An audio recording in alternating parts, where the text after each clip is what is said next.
Hi, today we are talking about some of the things you have in your pantry, your fridge, and your kitchen that actually market themselves as healthy, but are actually, in fact, not healthy at all. My name is Brittany. I'm here with Lectin Free Kitchen, and today we're diving into ways that you can make those foods and items in your kitchen much healthier. One of the biggest trends in the 80s and 90s was low-fat food. This was very common and it was very trendy that if you're buying something low-fat, then it's actually quite healthy. If you walk through the grocery store even today, you'll still see the term low-fat marketed on so many of the products out there. There's low-fat yogurt, low-fat milk, low-fat ginger soda, low-fat cereal, low-fat meat, low-fat cheese. It's literally on every single type of product you can possibly think of. But what does low-fat even mean? Really, low-fat is not good for you because if it's low-fat, it's most likely being substituted with something else, like possibly sugar or another type of thing that is going to make it delicious and flavorful. So you really want to stay away from anything that says low-fat. If you're eating the correct fats, it's actually going to be very healthy for your body. So look for foods that are natural and high in healthy fats, like avocados, for example. Eggs are a great example, the right type of nuts, and you can even fall back on extra virgin olive oil, coconut oil, just to make sure you're getting in the good healthy fats that your body needs.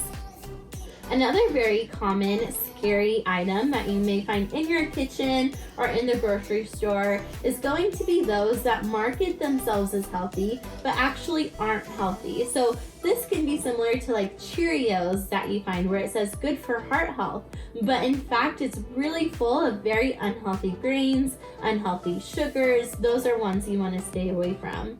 Another very common thing you may have in your fridge or that you find at the grocery store is going to be juices. Naked Juice, there are quite a few other brands out there. They look very healthy. If you're looking at the front, it says it has lemon and kale and spinach and coconut water and, so many kiwi, bananas, all these really good fruits and vegetables. But if you look at the nutritional label on the back, you're going to find that it's very high in sugar content, and sometimes the amount of fruit per serving is actually very high. It could be as much as 6 servings of fruit in one little bottle, and that's a lot. That's not eating fruit in moderation, which is certainly what you want to do if you're on plant products. You don't want to be having a lot of that sugar. You want to treat your fruit like candy, and you're going to be getting way too much of that fruit if you're falling back on those sugary juicing type of drinks. Another very common item you'll find that markets itself as healthy but actually isn't is a lot of sports drinks out there. So Gatorade, Powerade, those are very similar sports drinks that recommend, drinking to replenish your electrolytes. But again, they're going to be full of sugar. Sometimes they'll have really random ingredients that totally aren't necessary, like corn syrup or other things. So let's always stay away from those and just fall back on your water, which is always a safe bet. The last thing I really want to talk about that is very much a fad, but really isn't very good for you is whole grain. When you're shopping for bread, cereal, whatever it may be, if you see whole grain, that's kind of a key word where you think that's something that is really healthy, but it's actually not. There are so many grains and a lot of the traditional grains out there that are not good for your gut at all. We want to stay far away from those and fall back on maybe making your own sourdough bread. You can do millet or sorghum.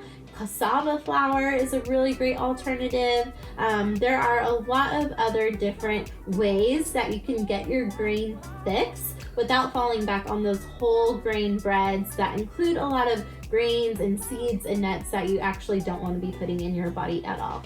these are just a few of our tips for those foods out there that may seem healthy but actually aren't. So definitely let us know if you have any other questions or comments below. We have so many other suggestions and a lot of really healthy recipes that are going to be good for your gut on our website at lectinfreekitchen.com. Certainly check us out. We have courses and again, so many recipes and tips and tricks in there for how to have a healthy gut and do plant paradox in a really easy, affordable, efficient, time-saving, doable manner, and that's what we love to share with you. So go ahead and like this video, subscribe to our channel if you liked it, and we can't wait to join you on your journey.